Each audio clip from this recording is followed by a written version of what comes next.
Ordem do Dia. Agora sim, nós vamos para nossa ordem do dia, porque está em cartaz no CCBB em Belo Horizonte, como a gente já falou, a exposição Hiromi Nagakura até a Amazônia com Ailton Krenak, que revela décadas de amizade, cultura e resistência. O líder indígena Ailton Krenak e o fotógrafo japonês Hiromi Nagakura viajaram juntos pelo Brasil na década de 90, registrando aldeias e povos ancestrais. Essas imagens, capturadas em momentos de intimidade com vários povos, são um testemunho da sabedoria e da força indígena. Krenak também assina a curadoria e destaca a importância desse olhar sensível e profundo que Nagakura trouxe ao mundo, inspirando uma conexão autêntica com a floresta e também com seus guardiões. É com Ailton Krenak que a gente conversa agora na nossa ordem do dia. Krenak, bem-vindo, boa noite. Boa noite, Adriana. Boa noite, Flávio. Boa noite. Krenak, que maravilha ter essa exposição aqui no CCBB, trazendo, né, parte dessa cultura dos povos da Amazônia, sabedoria, a força. E as imagens, elas conseguem capturar toda essa essência, né? E você assina a curadoria, eu queria que você falasse um pouco sobre como foi, né? Selecionar esse trabalho, algumas fotos, né? Algumas peças que estão em exibição. Imagino que tenha sido um processo difícil, não? Adriana, foi um prazer, na verdade. Não houve nenhuma dificuldade, porque essa construção da ideia da exposição no Brasil, o sonho dessa exposição no Brasil, apresentando a obra de Hiromi Nagakura, ela já vinha da época em que o Brasil celebrou o centenário da imigração japonesa. Nós íamos fazer essa exposição antes da pandemia. E o Instituto Tomi Otaki, através do nosso amigo Ricardo Otaki, se entusiasmou com a ideia de apresentar a obra desse fotógrafo japonês na ocasião em que celebrava o centenário da imigração japonesa para o Brasil. Não deu, a gente ficou com isso guardado no coração.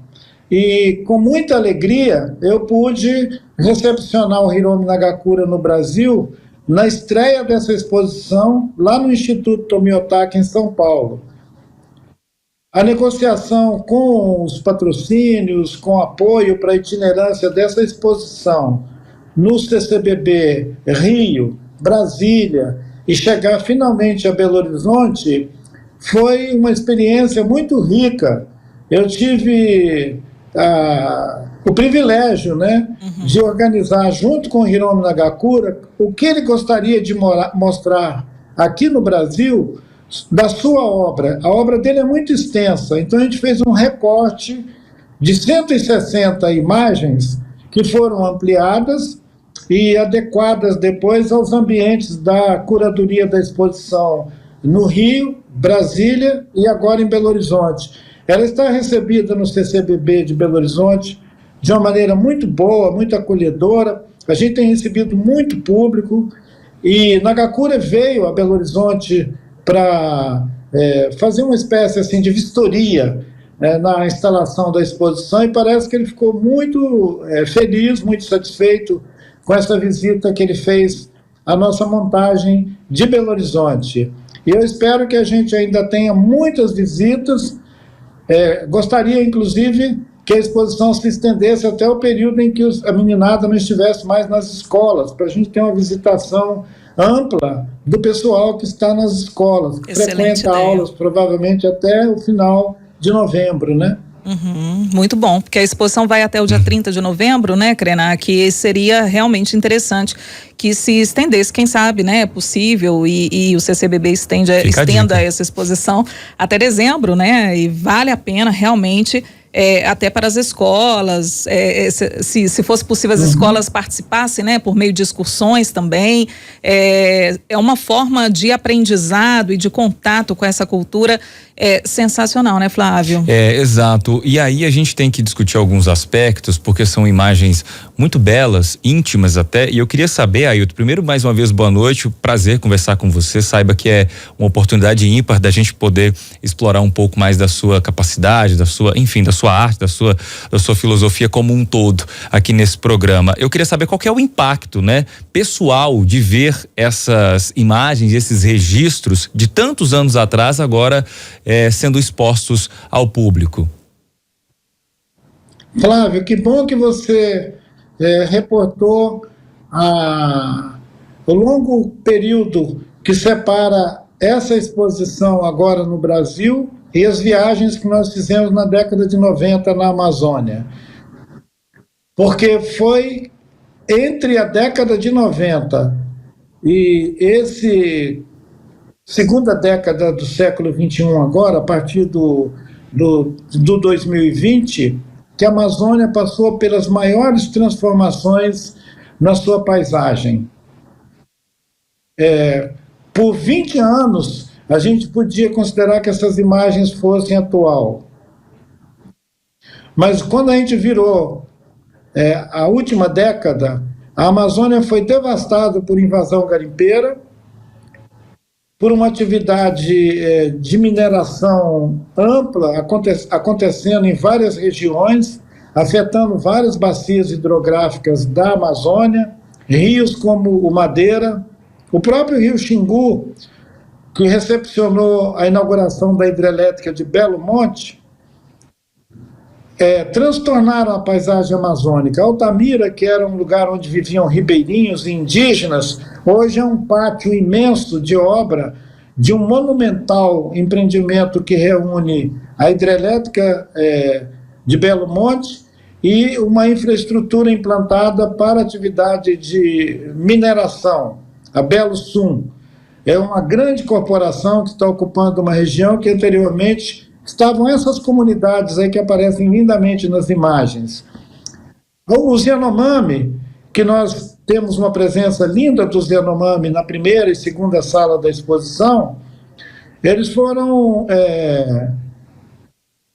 invadidos no seu território pelo garimpo nos últimos 10 anos, 10, 15 anos. Então transfigurou essa paisagem. Dificilmente a gente encontraria a oportunidade de contatos tão gentis, porque a maioria dessas pessoas está assustado com outro evento que acontece na Amazônia nos últimos, talvez, 5, 6 anos, que é a invasão de algumas regiões de fronteira na Amazônia pelo que se chama de crime organizado. É muito triste reportar um fato desse diante de uma exposição com imagens tão lindas. Mas o Brasil está ausente da Amazônia no sentido administrativo, né? A gente está perdendo a governança dessa parte maravilhosa do nosso país, e isso é um chamado à responsabilidade dos nossos governos, porque essas comunidades não podem ficar no contato direto com grupos armados que estão migrando do sudeste do Brasil e se alastrando por regiões como o Pará, Rondônia, o estado do Amazonas e lá em cima em Roraima também.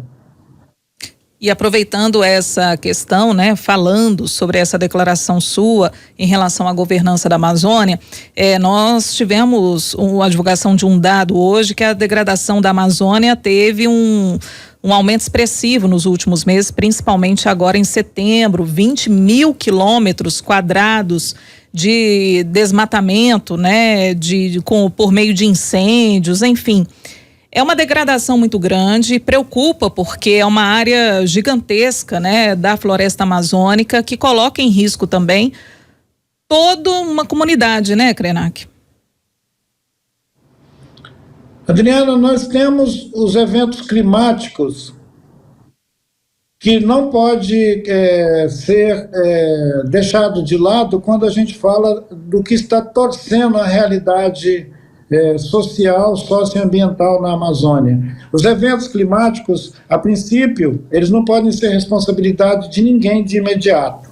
Não dá para a gente dizer que o governador, o prefeito tem alguma coisa diretamente a ver com eventos climáticos. Mas a grande temporada de queimadas, de incêndios incontroláveis na Amazônia, eles vão trazer a conta do clima depois, não é agora. Essa que nós estamos pagando é a conta antiga, é a conta da falta de providência do governo federal e dos próprios governos locais de Rondônia, Amazonas e do Pará, no sentido de promover uma maior fiscalização e vigilância com relação à expansão das atividades do agronegócio em regiões da Amazônia onde ele não era autorizado, né? O agronegócio ele se estabeleceu a partir do Cerrado, em Goiás, no Mato Grosso, no Tocantins, e hoje ele está entrando dentro da floresta. Esse desmatamento que você menciona é para ampliar pastos e provavelmente entrar depois com a soja. É uma técnica que já vem sendo implementada por aqueles que querem avançar para cima da floresta com atividades econômicas que historicamente não cabem, elas não são sustentáveis na Amazônia. O solo da Amazônia ele não suporta o impacto da atividade da agricultura intensiva que é feita no Sudeste.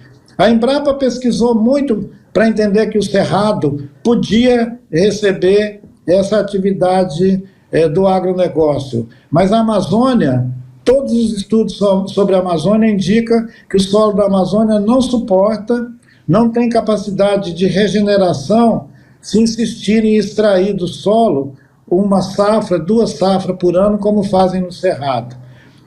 Se agravam muitas questões, se sobrepõem muitos problemas com relação à biodiversidade da Amazônia. O Rio Madeira está esvaziando, está sem chuva.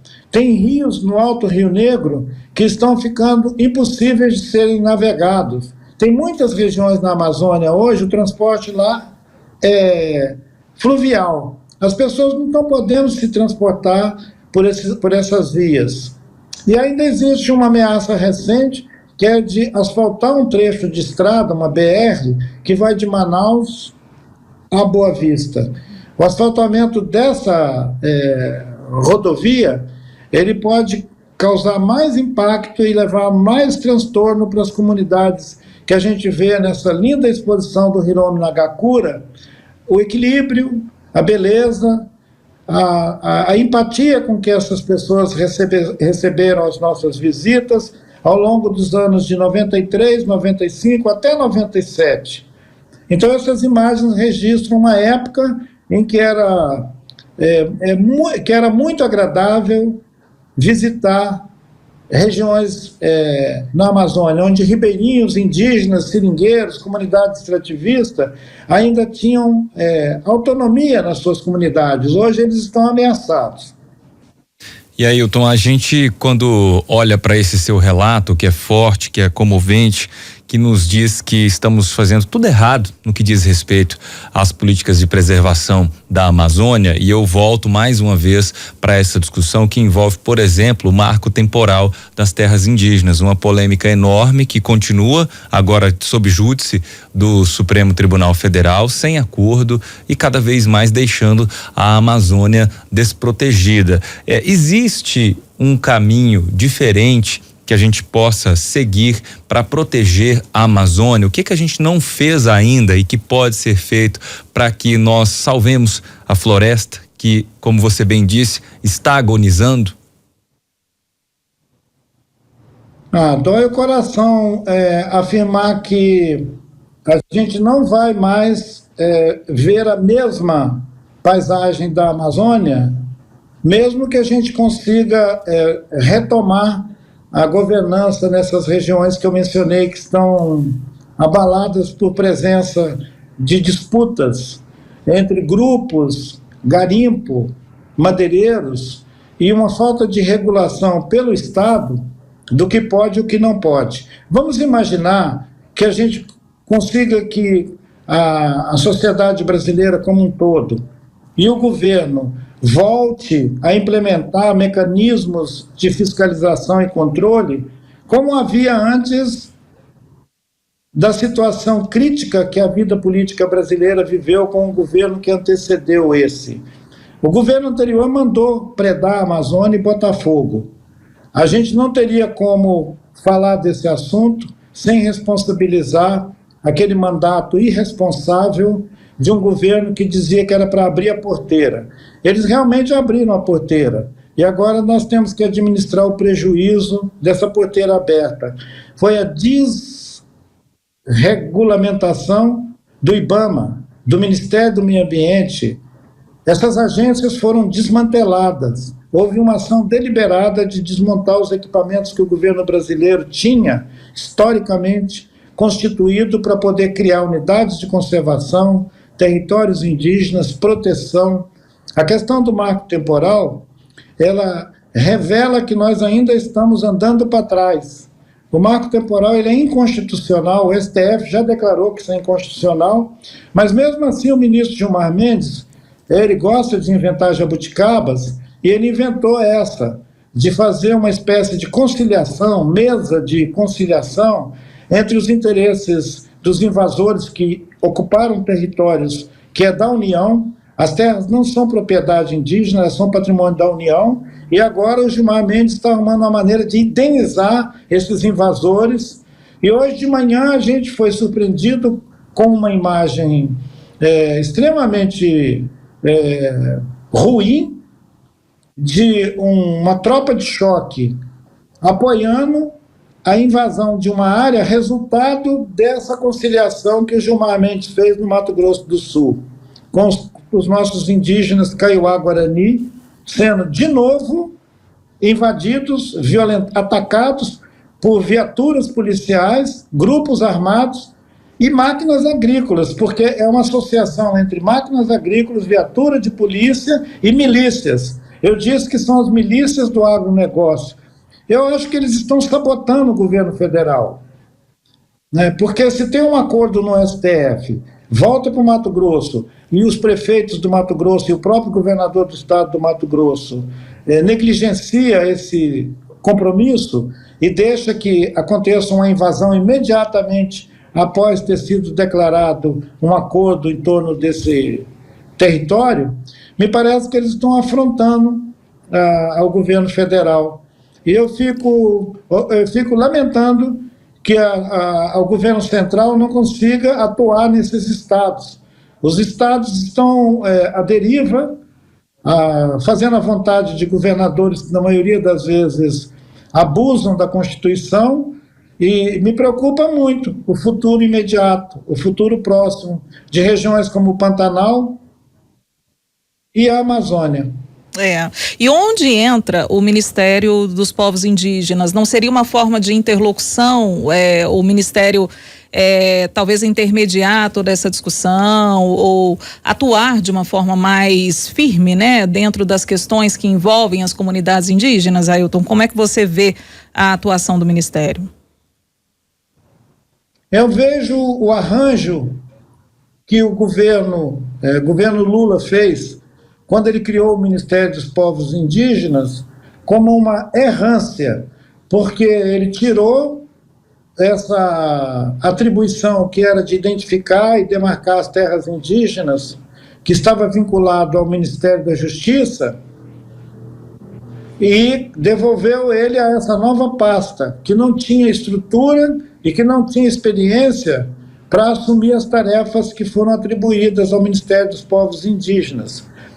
A ministra dos Povos Indígenas, ela não está na hierarquia do Estado, como o ministro da Justiça, por exemplo.